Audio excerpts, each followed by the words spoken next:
I would like to request all of you now to please open your Bible in the book of Haggai. Haggai chapter 1.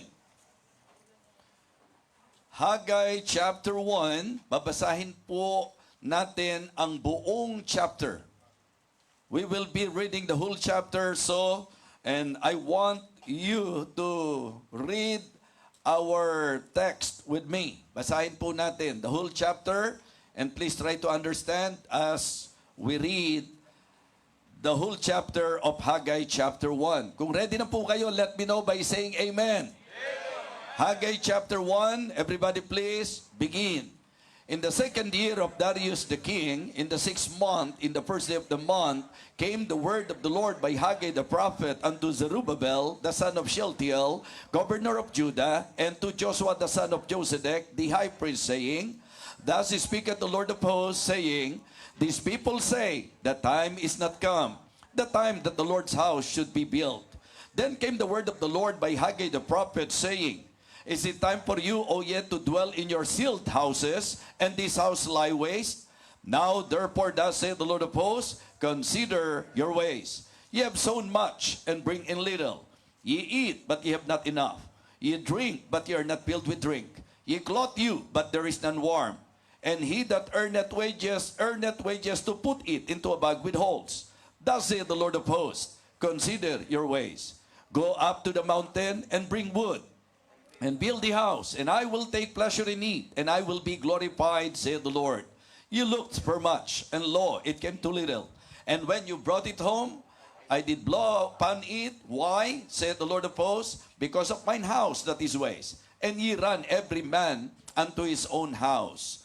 Therefore the heaven over you is stayed from dew, and the earth is stayed from her fruit. And I called for the drought upon the land, and upon the mountains, and upon the corn, and upon the new wine, and upon the oil, and upon that which ground bringeth forth, and upon men, and upon cattle, and upon all the labor of the hands. Then Zerubbabel the son of Shealtiel, and Joshua the son of Josedek the high priest, with all the remnants of the people, obeyed the voice of the Lord their God, and the words of Haggai the prophet, as the Lord their God had sent him. And the people did fear before the Lord. Then spake Haggai the Lord's messenger in the Lord's message unto the people, saying, I am with you, saith the Lord. And the Lord stirred up the spirit of Zerubbabel the son of Shealtiel, governor of Judah, and the spirit of Joshua the son of Josedek the high priest, and the spirit of all the remnant of the people, and they came and did work in the house of the Lord of hosts their God, in the 24th day of the 6th month, in the 2nd year of Darius the king. Purihin po ang pagbasa ng salita ng Diyos. Let us go to Him in prayer. Let us pray. Our gracious loving God, our Father in heaven, we thank you and praise you for this opportunity once again to study and hear the precious words. Lord, may you empower your humble servant. Help me. I need your enabling grace, Heavenly Father. And please reach the heart of your people through thy word. Empower me, fill me with your Holy Spirit, give me wisdom, and bless your people. Ito po ang aming pong panalangin sa pangalan po ng aming Panginoong Jesus. Amen. Amen. You may now be seated. So the message that I would like to share with you tonight is the message I entitled, Thus saith the Lord of hosts, Consider your ways. Okay? So, a call to consider your ways. Ang panawagan po for us to consider our ways. Sa konteksto po natin, sa mga tao sa panahon ni Haggai, ito po ay panawagan for them to consider their ways. Okay, siguro po magandang magkaroon muna tayo ng idea. Actually po, the book of Haggai was written, okay, after the, Babylonian captivity. I mean, nung sila po'y nasakop, mga kapatid, during the period when the Jews had returned to Jerusalem. At ang Judah po, nawasak po yan. Yung templo po, mga kapatid, was burned. Nasunog po. And then, 70 years later, mga kapatid, yung Cyrus of Persia allowed them to return. Nasa mga 50,000 ang mga nakabalik po, mga kapatid. At ito po'y sa panahon ni Zerubbabel. Sa pangunguna po ni Zerubbabel, ang sabi nga po, governor po, mga kapatid, at si Joshua bilang high priest, mga kapatid. So, yun po yung kalagayan. Ngayon, mga kapatid, sinimulan po nila Yun pong mga nakabalik, they start rebuilding the temple. They began to rebuild the temple. Kaya lang mga kapatid, nung kanila pong na-lay na po yung foundation, okay, ito po ay natigil. Ibig sabihin, the work stopped at ang dahilan po, mga kapatid, yung mga opposition. Yung mga surrounding nations, talagang hindi nila kinaya yung pressure, mga kapatid. So yung discouragement, talagang napanghinaan po sila. Yun po ang rason kung bakit ang kanila pong pagtatayo ay nahinto, mga kapatid. It is because of the opposition, because of discouragement, at isama nyo na po rito yung kanila pong mga masasabi nating pang sariling interes na medyo yung focus nila napunta na sa sarili. Okay? Nawala na po doon sa pagtatayo. And you know what? For 16 years, ito po'y natiwangwang, mga kapatid. What I mean to say, talagang sa loob ng 16 na taon, for 16 years, the work remained unfinished. Hindi po nila natapos. Hindi po nila nabigyang pansin. Hindi po nila nabigyan ng pagpapahalaga. And that is the reason why the Lord talked to Haggai. At inutusan niya para isulat at kausapin po ang mga tao. So, dito po sa aklat na ito, yan po ang ating mabibigyan ng pansin. Kaya doon po sa mga binasa natin, that is actually the reason why ininbitahan ko kayo na tayo ang sama-samang bumasa ng chapter para sa pagbasa pa lang, makuha na po natin yung idea. Mga kapatid, again, for 16 years, nakatenga po yan, nakatiwangwang po yan, and the sad truth is that all of them, lahat po sila, pagka lalabas ng bahay, nakikita po nila yung temple. Pagka po sila ibabalik, nakikita nila yung temple. Hindi po pwedeng lalabas at nalakad po sila na hindi nila nakikita yung temple, but they are just ignoring it. And because of that, hindi po natuwa ang Panginoon. Kaya si Prophet Haggai, sa kanyang panulat, makikita nyo po na talagang ang Diyos ang siyang nagsabi kay Prophet Haggai to rebuke them. Okay? Para sila po ay sawayin, paalalahanan po sila, mga kapatid. At ito ang isang bagay na maganda rin po na somehow sa magiging pag-aaral natin, po pwede po nating i-consider, mga kapatid, kung paano pong iyon ang naging panawagan ng Panginoon sa kanyang bayan. So again, the title of my message, A Call to Consider Your Ways. Tingnan niyo po ang sabi ng verse number 1 again. In the second year of Darius the king, in the 6th month, in the first day of the month, came the word of the Lord by Haggai the prophet, saying, okay, by Haggai the prophet unto Zerubbabel, the son of Shealtiel, governor of Judah, and to Joshua the son of Josedek, the high priest, saying, Thus speaketh the Lord of hosts, saying, These people say, the time is not come, the time that the Lord's house should be built. Then came the word of the Lord by Haggai the prophet, saying, Is it time for you, O yet, to dwell in your sealed houses? Okay, and this house lie waste. Thus saith the Lord of hosts, consider your way. Sa verse number 7, Thus saith the Lord of hosts, consider your ways. Kaya malinaw po na ito pong panulat na ito ay panawagan for the people of God to consider their ways. So number 1, in considering our ways, we need to consider our perspective.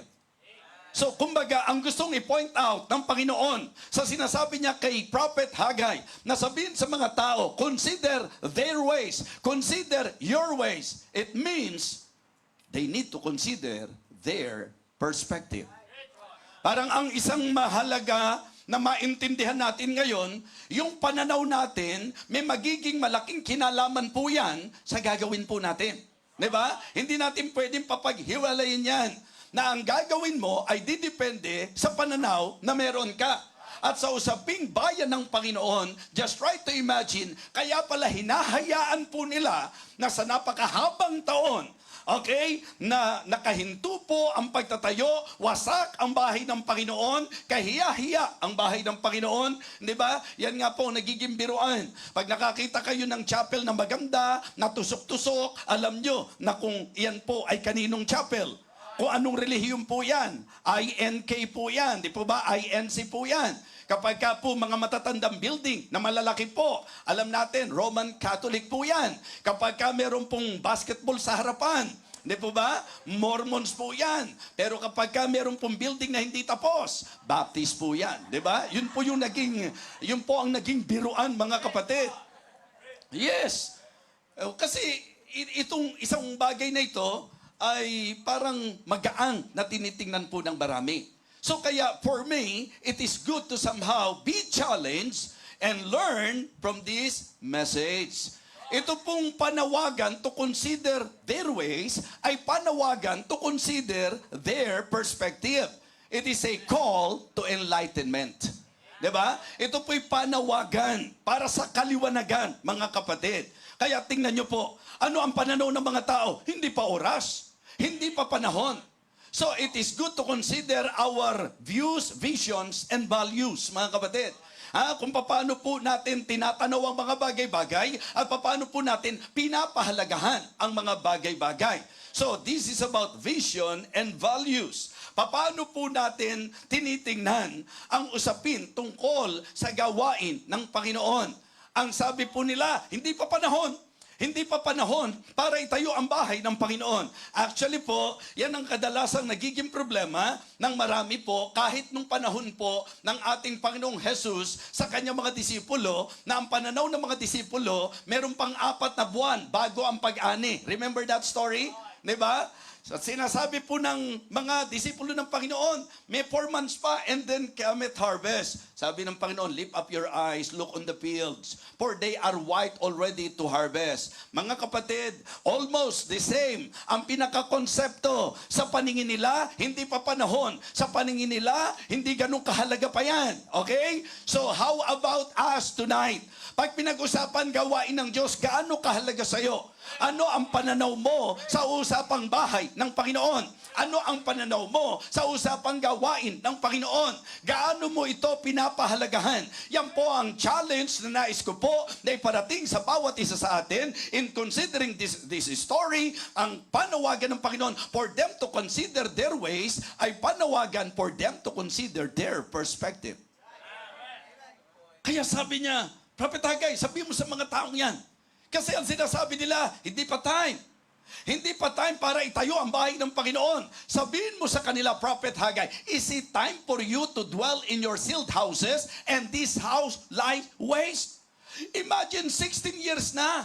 16 na taon na nakatiwangwang po yan. 16 na taon na napabayaan po yan. 16 na taon na pinanatili nila na hindi po nagpapatuloy at hindi po natapos yung building. Tapos sa isip nila, sa pananaw nila, hindi pa panahon. Di ba? Kamusta ang ating pananaw? Baka meron po dito sa atin, magtatapat din ako sa Panginoon siguro pagdating ng panahon. Hindi pa siguro ito yung time. Kasi nasa kabataan ako, pwede kong i-enjoy ang aking kabataan. At saka na lang siguro ako. Kaya siguro meron pong Ecclesiastes 12 and verse number 1. Remember, now thy Creator in the days of thy youth, while the evil days come not, nor the years draw nigh, when thou shalt say, I have no pleasure in them. That is the problem, mga kapatid. Kapag ka ang ating pananaw ay hindi tama, magkakaroon po ng hindi magandang epekto sa usaping gawain ng Panginoon. Kaya hindi ako nagtataka na inabot ng 16 years na hindi nila natapos yung building. Why? Malaking kinalaman ng pananaw. Tama po? Malaki ang kinalaman ng pananaw. Minsan po, mahirap lang ako.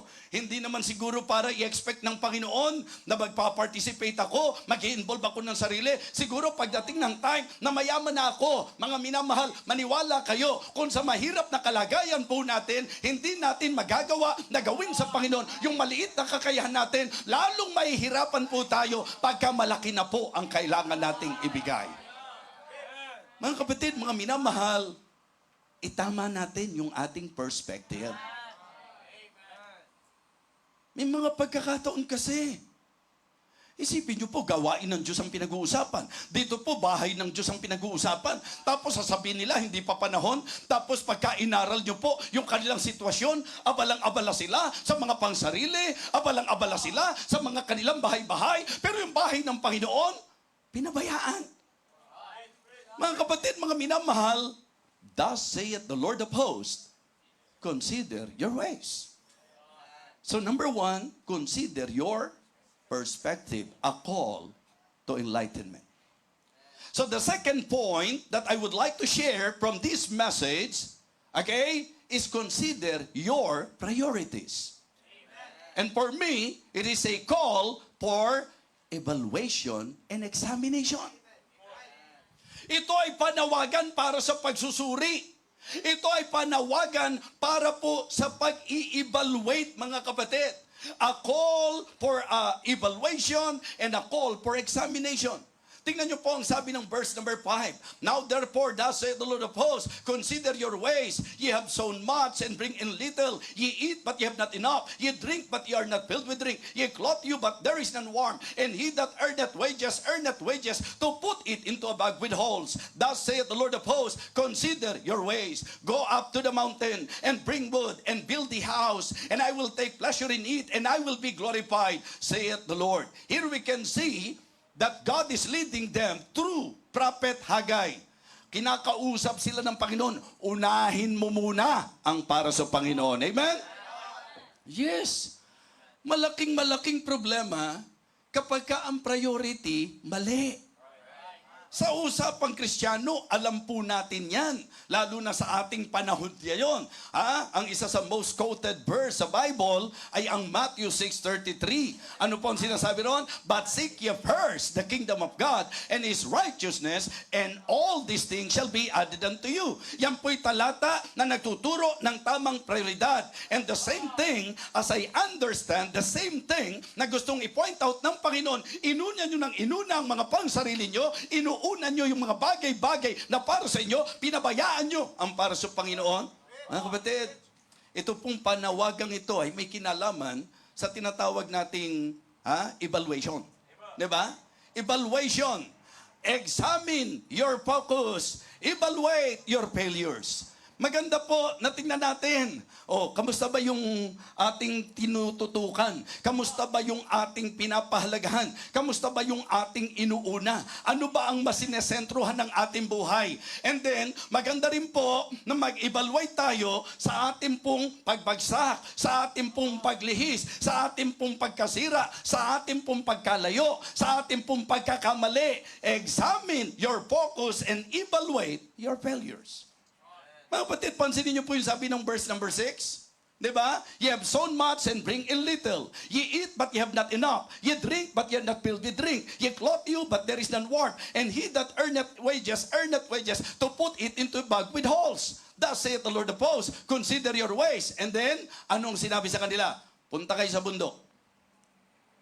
Go up to the mountain and bring wood and build a house, and I will take pleasure in it, and I will be glorified, saith the Lord. Amen? Mga kapatid, tinuturuan po sila na dapat matutunan nyo na bago pa ang lahat ng bagay, yung para sa Panginoon muna. Amen? Pagka ikaw magbibigay, wag yung tinanggal mo ng lahat, kung may matitira, tsaka mo lang ilalagay, yung para sa Panginoon, sapagkat ang isang Kristiyano na mayroong tamang prioridad, alam niya na sa lahat ng bagay, una muna ang Diyos. Sa isang linggo, anong dapat? Unang araw.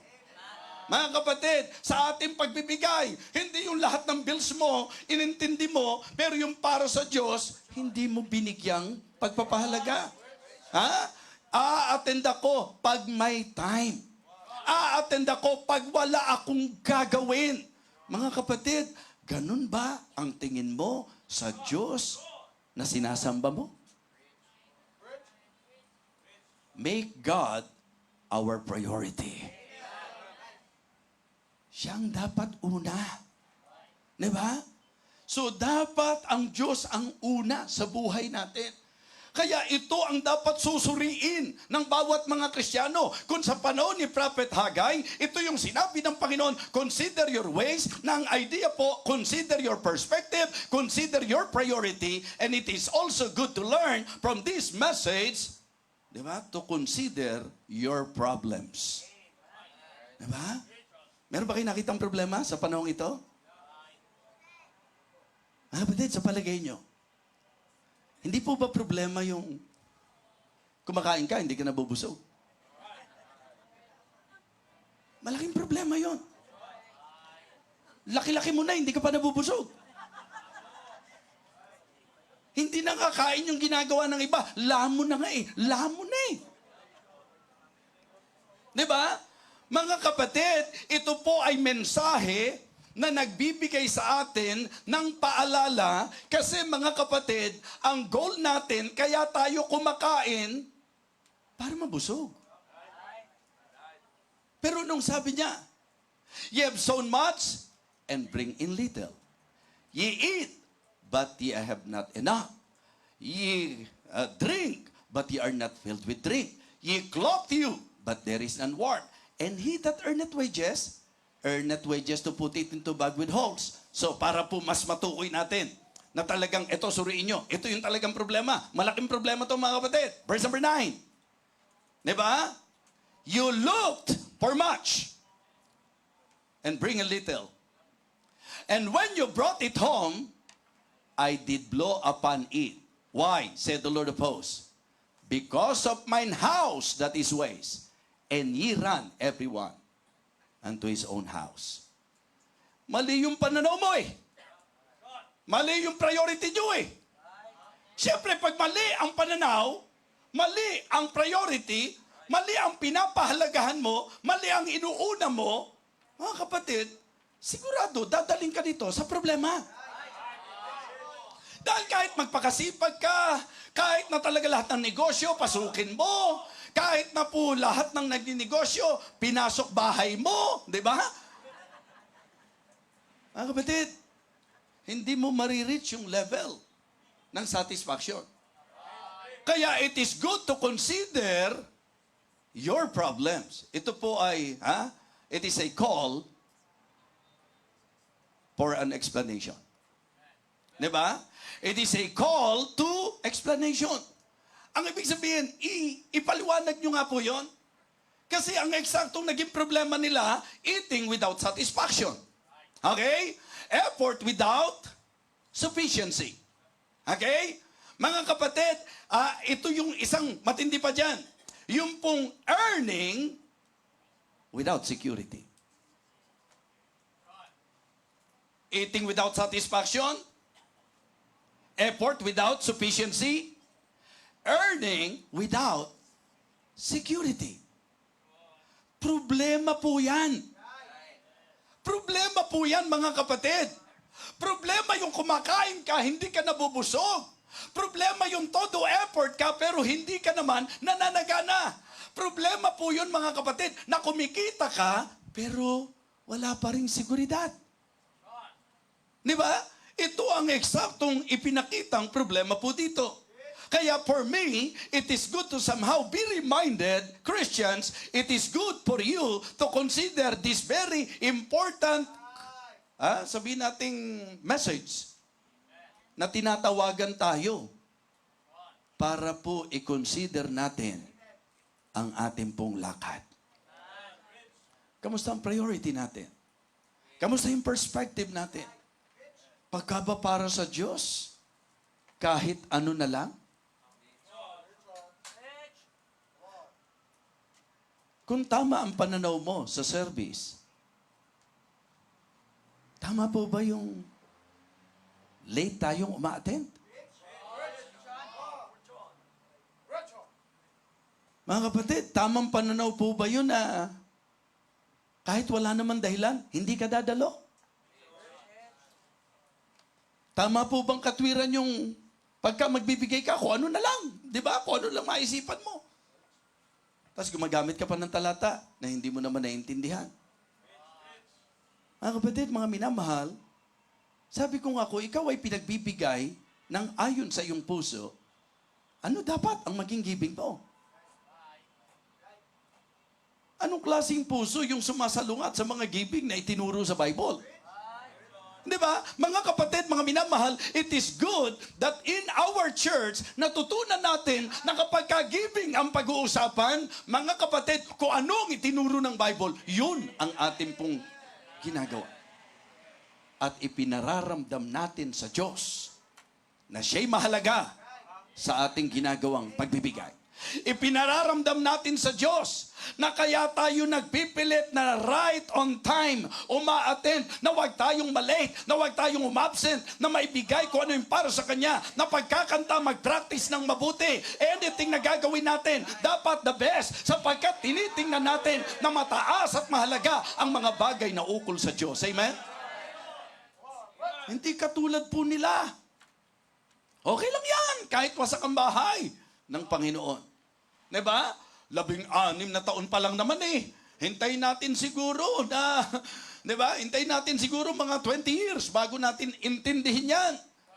Mga kapatid, ang pinupunto ng Diyos, Prophet Haggai, yung mga taong yan, hindi magkandatuto para sa mga pangsarili. Pero yung bahay ko, pinabayaan. Hindi po natuwa ang Panginoon, mga kapatid. Mahirap yung madami kang ang pagkain, pero hindi mo mapil yung fulfillment. Diba? Mahirap po mga kapatid, yung trabaho ka ng trabaho, pero hindi masagana. Diba?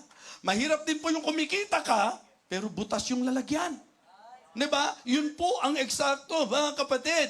Sa madaling sabi, sa usapang kapaliwanagan, withheld ng Panginoon yung blessing to bring His people back to obedience. Ibig sabihin, kaya po talaga may mga pagkakataon na i-hold ng Panginoon yung blessing na dapat sana ibibigay niya para matauhan po tayo at tayo po'y para tawagin pabalik sa pagsunod sa kung ano yung kalooban niya. Amen? Mga kapatid, lahat ng gawa natin dapat batay sa ating pagsunod sa kung ano kalooban ng Diyos. Kaya you better examine. You better check. You better evaluate. Consider your ways. Consider your perspective. Consider your priorities. And consider your problems. Amen? Mga kapatid, maliwanag po na ito ay malaking problema. So, anong kailangan natin ngayon? Encouragement. At ang encouragement po ng Panginoon sa kanila, verse 8. Sabay-sabay po, verse 8. Go up to the mountains and bring wood and build the house, and I will take pleasure in it, and I will be glorified, saith the Lord. So, ang goal natin, ang objective natin, is to please God and to glorify God. Amen? So kaya dito makikita nyo po, pansinin nyo sa verse number 12. Then Zerubbabel the son of Shealtiel and Joshua the son of Josedek the high priest with all the remnant of the people, ang sabi po, obey the voice of their God, mga kapatid, and the words of Haggai the prophet, as the Lord their God had sent him, and the people did fear before the Lord. That is actually the good outcome and result. Kaya ang rebuke, mahalaga po yan eh. Diba? Ang reminder, mahalaga po yan eh. So, ibig sabihin, ako ang masasabi ko po sa inyo, ang realization ko, nangyayari po kapag pinaalalahanan ako. Ang realization po, yan, nararating natin yung level na yan pagka nare-rebuke tayo. Kaya po, hindi maganda na Kristiyano ka, ayaw mo ng rebuke. Mahalaga po, mga kapatid, na tayo po ay nare-rebuke. At dito po, ang naging goal is understanding. Okay? The understanding. Ang gustong ipakita, the urgency and the unity. So kung papansin niyo po, ang encouragement po dito sa storyang ito, for the people to understand that their perspective is wrong, that their priorities is wrong, at ang reason kung bakit may problema, bakit nangyayari sa kanila, yung kanilang nararanasan, ang nais po ng Panginoon, maintindihan nila na ito ay dahil sa pagsuway. Mga kapatid, hindi po pwedeng susuwayin mo ang Diyos ng ganun lang yon.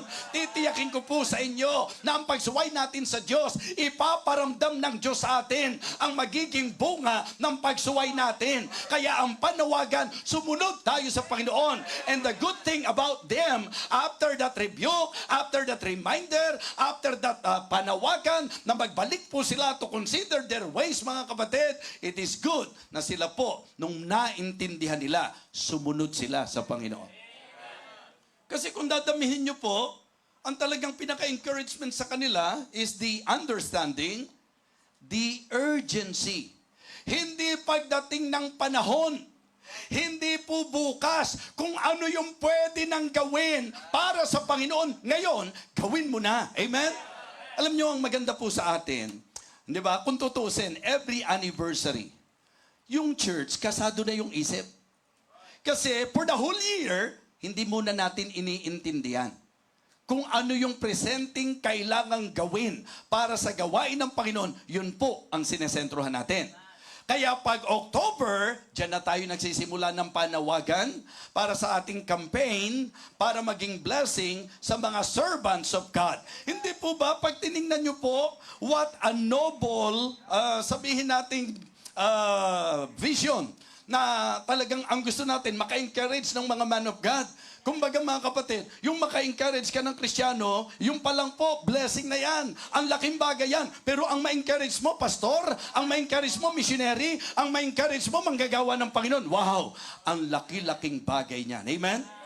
At ang nakakatuwa, hindi po tayo yung, sa isang taon meron tayong ganito dapat makumpleto nyo to. Kaya nga natutuwa po tayo kasi yung mga nagkukumit sa atin in 1 month time, talagang nai-accomplish natin. Kasi ang mahirap pong church, maraming commitment pero hindi pumapasok.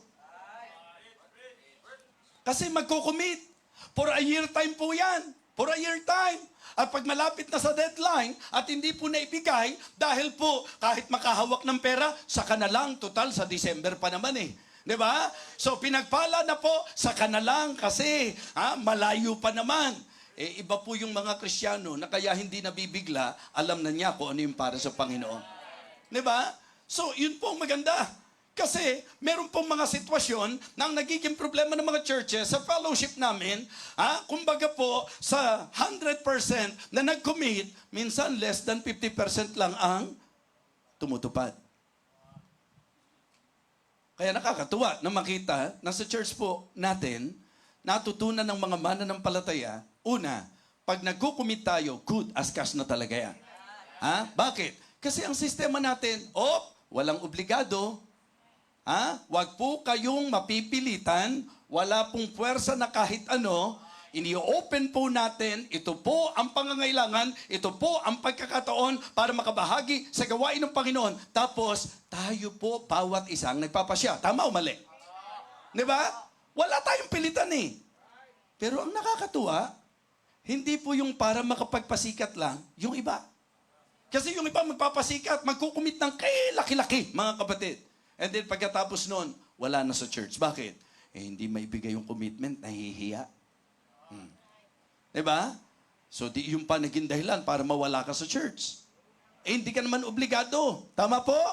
So kaya lang, kung tama ang pananaw mo, hindi po pwedeng hindi ka sasama eh. Kung tama ang pananaw mo, tama ang priority mo, hindi mo siya pwedeng baliwalain.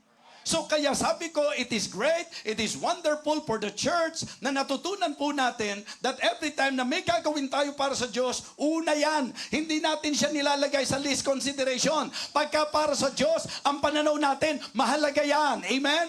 Pagka para sa Diyos, ang tamang tanaw natin, una yan. Hindi po pwedeng pag may natira. Mga kapatid, alam nyo naman siguro in principle na kapag ka ang ating pong ibibigay, mga tira-tira, nagpapadama na yung bibigyan natin, hindi ganun kahalaga. Kaya pag Diyos ang pag-uusapan, siya po ang una. Ang ibibigay natin, hindi yung walang halaga, kundi yung may halaga sa atin. Amen? For I will not offer anything to God that costs me nothing. Kaya nung nagkaroon tayo, nung mga lumalapit po kay PNG, kay Sister Flo, kay Pastor Donald, minsan, mabibless ka eh. Kasi, pag nakita mo yung tao na nagbigay ng ganon, alam mo, hindi naman siya mayaman. Pero sa kanyang pananaw, sana po yung pagtitipid natin, gamitin po natin yan at i-apply natin yan sa paggastos natin sa mga wala namang kakwenta-kwentang bagay. Sana naman, wag i-apply yung tipid pagka sa gawain ng Diyos gagawin. Tama po? So kaya po, naaalala ko lang nasa halos 7 million ang nagastos natin doon sa itaas natin. Pagka inisip nyo, saan galing yun? Hindi naman tayo nanghingi sa labas, tama? Dito talaga nang galing sa loob eh. Di ba? Paano nangyari yun? 7 million worth ng project. In 6 months time, for almost a year, natapos po yung project. Saan ang galing yon? Sa mga mananampalataya, sa members, sa mga members ng church na ito na may tamang pananaw at may tamang prioridad na alam na ang magbigay ay hindi kalugihan, kundi susi upang tayo po ay lalong pagpalain. And the good thing is that we emphasize in this church na kaya tayo magbibigay, hindi para bida tayo, kaya tayo magbibigay para i-please natin ang Panginoon.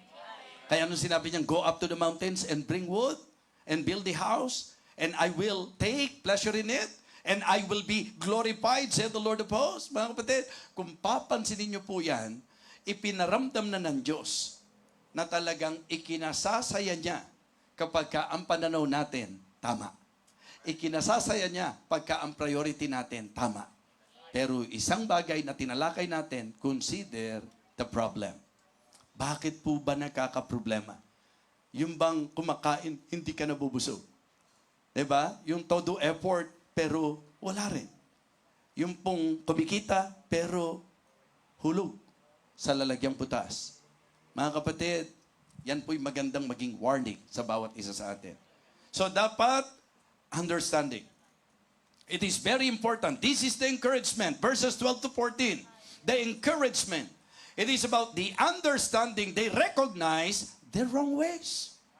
Naintindihan nila na kaya pala ganito nangyayari. Minsan yung tithes ko, hindi ko pala naibibigay. Kasi yung offering ko, ganito pala, ganyan pala. Di ba? Kasi may mga pangangailangan ako na hindi ko naging concern kung ang makuha ko yung para sa Panginoon. Alam niyo po mga kapatid, isang bagay na dapat maintindihan nyo, na talagang ang Diyos, ang isa sa ginawa niyang programa para pagpalain ka, magtapat ka. Amen? Para pagpalain ka, sumunod ka. Ang faithfulness and obedience. Anong sabi? A faithful man shall abound with blessing. Hindi po pwedeng maging faithful ka nang hindi ka sumusunod sa Diyos. Tama po? So the understanding, nung naintindihan nila na mali ang kanilang paraan, sumunod na po sila mga kapatid. Ginawa na po nila ang kalooban ng Diyos at natakot sila sa Panginoon. Amen? Bagamat nililiwanag natin lagi na pag nababasa natin yung takot sa Panginoon, reverential fear po yan. Yung talagang mataas na pagkilala po yan. So the understanding, and then they realize the urgency, tama? Na hindi po, tsaka na. Kailangan gawin natin. Kailangan pahalagahan natin. Kailangan unahin natin. And then, the unity, mga kapatid. The unity, the people work together for God's glory. Sila pong lahat. Tingnan nyo, sabi po ng verse number 14. And the Lord stirred up the spirit of Zerubbabel, the son of Shealtiel, governor of Judah, and the spirit of Joshua, the son of Josedek, the high priest, and the spirit of all the remnant of the people, and they came and did work in the house of the Lord of hosts, their God. Amen? Wow! Ang gandang tanawin. Nung natauhan, dahil tinawag to consider their ways Nung sila po ay namulat, naintindihan nila, nakita nila ang urgency, and with one heart and one mind, silang lahat ay nagtrabaho. Amen? So, ito po, mga kapatid, ay napakalaking bagay na talagang maikukonsider po natin. Kaya, I hope and I pray na ito pong message na ito ay naging enlightenment po. Nagbigay ng enlightenment, nagbigay ng liwanag sa bawat isa sa atin. Nawa ang mensaheng ito magdala sa atin sa evaluation and examination. And then, magkaroon tayo ng unawa kung paano natin ipapaliwanag yung mga nangyayari sa buhay po natin katulad ng kanilang naging sitwasyon. Ayong gabing ito, magbulay po tayo sa mensahe ng Diyos na ating napakinggan. Gaano kahalaga sa iyo ang mga bagay ng Panginoon? Sa anong bahagi ng buhay mo, binibigyan mo ng pansin ang mga bagay na para sa Panginoon? O marahil po, as you listen to the message, medyo na-realize natin na yung pong mga nagiging sitwasyon natin sa buhay, sa ating pong naintindihan, ito po ay dahil na rin sa mga maling gawi natin sa buhay natin bilang Kristiyano. Tumayo po tayong lahat.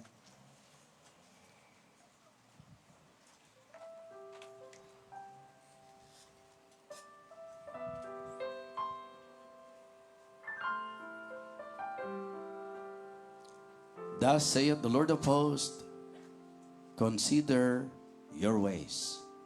How is your perspective? Your priority. Nasagot ba yung tanong sa isip at puso natin tungkol sa mga nagiging sitwasyon natin sa buhay? Alam niyo po, it is very important for us to understand the importance of the things of God in our lives. Magandang maintindihan natin that God should be our priority. Magandang maintindihan po natin na ang usapang para sa Panginoon ay hindi kailangan pinagpapaliban. At dapat may kaisahan tayo at may pakikiisa tayo ng puso sa mga bagay na gagawin para sa Diyos. Kamusta ang pagpapahalaga natin sa Diyos at sa Kanyang gawain? Kamusta ang prioridad natin? If the Holy Spirit is convicting you, if the message of God is clear to you, ngayon sandaling ito, and then the Holy Spirit is convicting you, if you want to respond, leave your place, go to the altar, pray to God, talk to God, and tell God, Lord, thank you for this reminder. Thank you for this review. Narealize ko po, may nasagot po sa tanong sa isip ko. May niliwanag po sa akin ang iyong salita ngayong gabing ito. At gusto kong ipadama sa iyo, Panginoon, that I am willing. Katulad ng mga taong ito na matapos silang kausapin, matapos silang paunawaan ni Haggai, the prophet, patungkol doon sa kanilang mga maling gawi at maling kaugalian. Sila po, nung maunawaan nila ito, sila po'y sumunod, sila po'y natakot sa Diyos at nagkaisa na gumawa sa bahay ng Panginoon. Sige po, magandang pagkakataon ito. Kung meron dapat ihingi ng tawad, ihingi po natin ng tawad sa Diyos. Kung meron pong liwanag sa kalituhan sa isip natin, pasalamatan po natin ang Panginoon. Kung meron pong tugon ng ating puso sa pangungusap na ginawa ng Diyos, sabihin po natin sa Panginoon. Yan po ang dahilan kung bakit tayo lumalapit sa harapan. Yan ang dahilan kung bakit tayo lumalapit sa altar. Sige po. Dakilang Diyos, salamat po sa paalalang ito. Salamat po sa isang napakahalagang turo o aral na ito, Panginoon. Salamat po na sinaway mo kami, dakilang Diyos. Sa naging pangungusap mo sa mga tao, sa bayan mo, sa mga pahayag po ni Prophet Haggai, dakilang Diyos, naliwanagan po kami. At narito kami, lumalapit sa harap, una, para pasalamatan ka po sa iyong pagtuturo sa amin, at upang tumugon po sa pangungusap mo sa amin, Panginoon. Lord, nawa may tama po namin ang aming perspective. Nawa, Panginoon, maiayos po namin ang aming priority. At nawa, masolusyonan po ang aming problema sa pamagitan po ng pagsunod sa iyo, dakilang Diyos, sa pagganap ng iyong kalooban at pagpapahalaga sa mga bagay na ukol sa iyo, Diyos. Panginoon, ikaw po ang magpala sa lahat ng lumapit at ngayon po'y tumugon sa mensahe. Igawad mo po ang iyong basbas sa bawat isa po sa amin. Lord, thank you so much for blessing us through thy word ngayong gabing ito. Ito po ang aming panalangin sa pangalan po ng aming Panginoong Jesus. Amen. Amen. Praise the Lord. Go back to your seat, please.